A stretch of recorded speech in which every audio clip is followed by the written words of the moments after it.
if you always seem to feel triggered in very similar ways.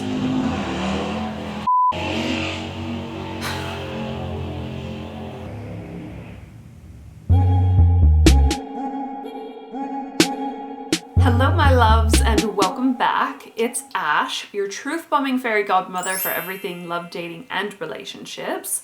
As promised in last week's video about learning how to let go and forgive yourself after a breakup, I wanted to continue on that conversation and touch on something that I think is equally as important when it comes to true self-forgiveness after a relationship ends. And that is the ability to lovingly yet critically analyze your own patterns when it comes to relationships, especially if you notice the same kinds of things happening to you over and over again. So in today's video, I'm going to be discussing the importance of taking responsibility for your patterns in your relationships and why doing so is so important and life-changing. But first, please consider subscribing if you haven't already done so for new love, dating, and relationship videos every single week. And as always, please don't forget to give this video a thumbs up if you enjoyed it, because doing so definitely helps me out. Alright, so in last week's video, I discussed the process of learning to forgive yourself for your own mistakes or toxic behaviors in past relationships, because self-forgiveness truly is such an important part of healing and moving on after a breakup. But sometimes, equally as important is healthy accountability and taking responsibility for the ways in which you may be unintentionally or even unconsciously contributing to unwanted outcomes in your relationships, particularly if things seem to be repeating themselves. It would be irresponsible of me to suggest that you never have an impact on your relationships, or that you definitely played no role in the outcome of those relationships. It takes two people to engage in a dynamic together, and very rarely is the end of a relationship all one person's fault.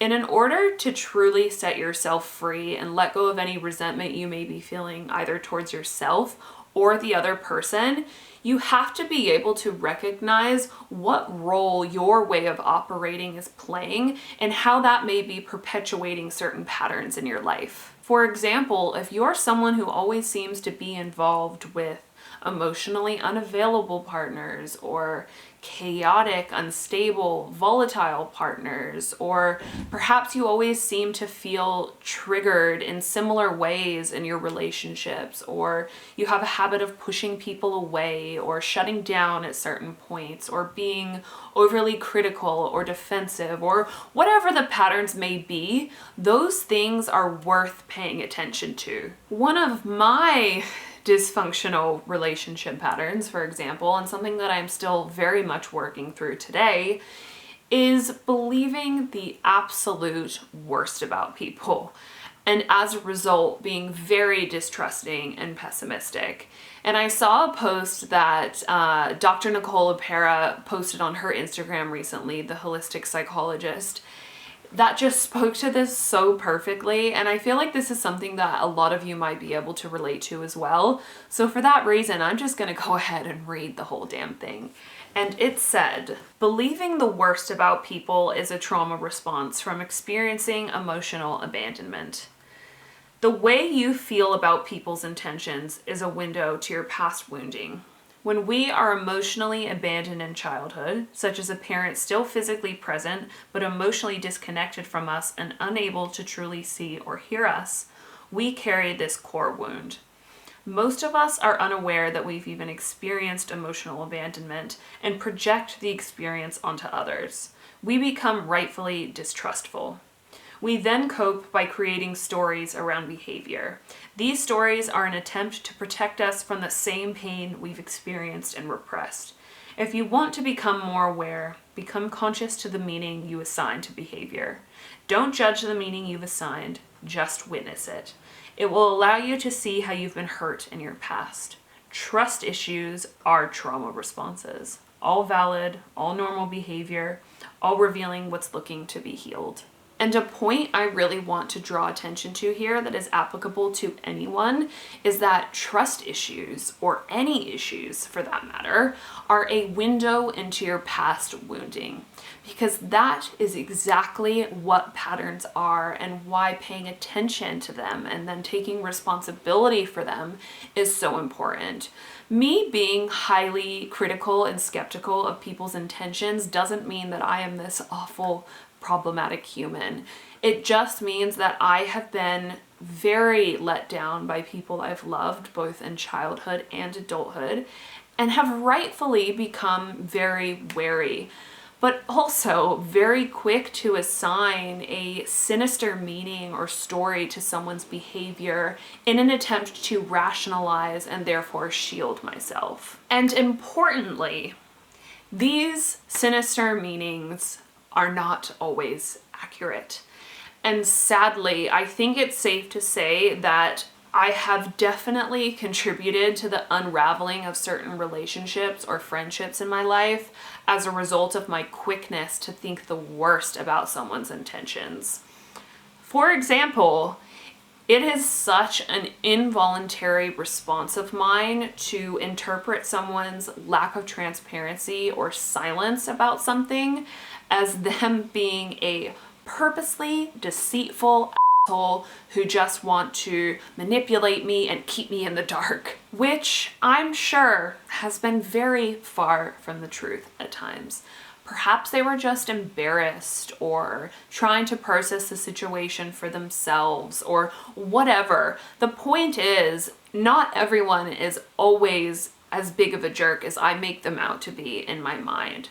And maybe if I just remained calm, patient, and receptive to whatever reason it was that they were withholding information from me, I could have mended certain relationships or friendships before Armageddon type arguments ultimately ended them for good. And that is all recognizing and healing patterns within yourself and your relationships is about.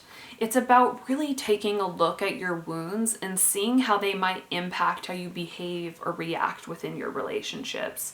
And if you're not sure how you might be contributing to particular outcomes, whether in relationships or any other area in life, but you do recognize the same kinds of things happening to you over and over again, take a look at your wounds. What are your sore spots? When in your life have you felt abandoned, let down, misunderstood, or unheard?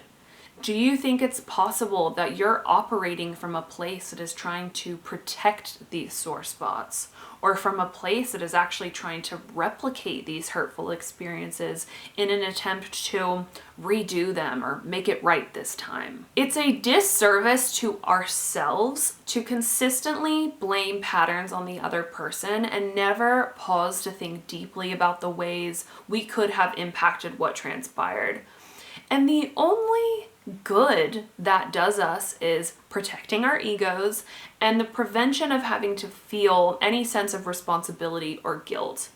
And I don't know about you, but I would much rather be honest with myself where required and therefore have to feel some guilt as a result than have to experience the same shitty, unnecessary events with people over and over and over again. And taking a good hard look at your own bullshit is a scary experience. I get it, but it is absolutely something we have to become familiar and comfortable with doing if we want to stop allowing repeating patterns to play out and control our lives. But in addition to identifying and bringing compassion to our individual wounding from the past, how do we recognize the ways in which we might be chronically behaving or reacting to certain experiences in the moment? And I don't think I'm capable of answering this question better than none other, Rising Woman, an Instagram page I refer to on this channel all the time. So I'm going to go ahead and share one of their posts on this exact topic. If we truly want to heal, we must also heal the part of our mind that secretly wants to remain free of responsibility. We may be able to avoid feelings of guilt this way, but we won't truly be free until we can claim our part in our story. Simple ways to practice this are by pausing and watching your mind when it begins to blame or focus externally. Breathe in and notice the story, and then own the feeling or thought. Ask yourself, what is my role in this pattern? What am I avoiding by focusing on the other in this dynamic? If I were to take full responsibility for my emotions or behaviors, what am I afraid might happen? These are some really deep, powerful questions that really open you up to the possibility of learning about your patterns and yourself more honestly and intimately. And when you do this, you start the process of living a more conscious, aware existence, therefore interrupting those unwanted patterns that may be wreaking havoc in your relationships. And just a really quick reminder before I go, recognizing your role in patterns does not mean shaming or belittling yourself. It means recognizing and identifying without judgment. Approach yourself in the same way that a scientist would approach the findings of an experiment. That's an interesting potential finding. That's good, helpful information to know about myself and the way my wounding might manifest itself when it comes to my interactions with others. That's it. Do your best just to take note, bring compassion, understanding, and importantly, forgiveness to your way of operating, because you are perfectly normal and okay. As always, I would love to hear your guys' thoughts on this, and if you're willing to share perhaps your own patterns that you've been able to recognize within yourself, or the way relationships have continuously played out for you. I love you all so much, and I will see you all next week.